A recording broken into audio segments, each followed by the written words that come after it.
Have you guys read the book Anxious Generation that just came out a couple months ago? It's a phenomenal book to read. Does anybody here have kids or no? You guys got kids? Nobody's got Nope. kids? Okay.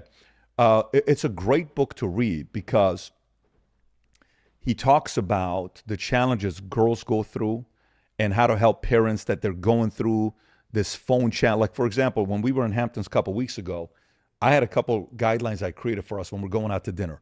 Every time we're having dinner, everybody give your phones, put it at the table over there.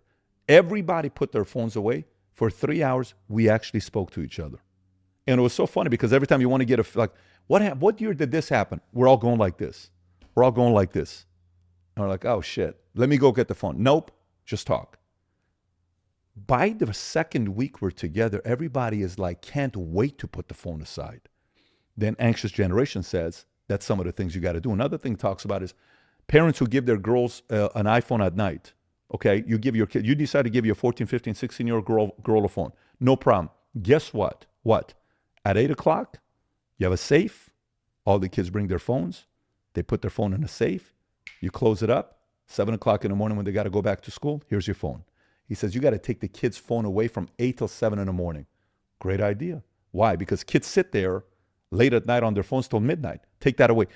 All these things he talked about, how we're raising the next greatest anxious generation. Then one guy's doing a podcast with him, asks him the most interesting question.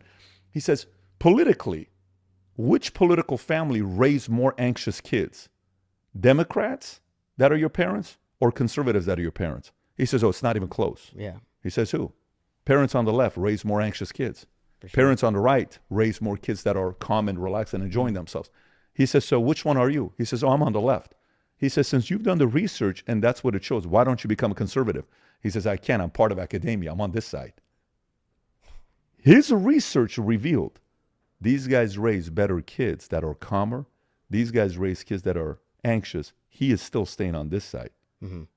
That argument gains even more weight because he's not changing his position. But he's telling you the other party raises better kids. Why? It's just predictable values and principles that the kids can be like, all right, this is where I'm at.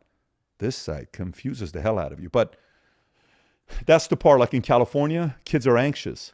Kids are nervous. Yeah. Kids are questioning all these things. That doesn't produce, the right behavior. This is a crazy question.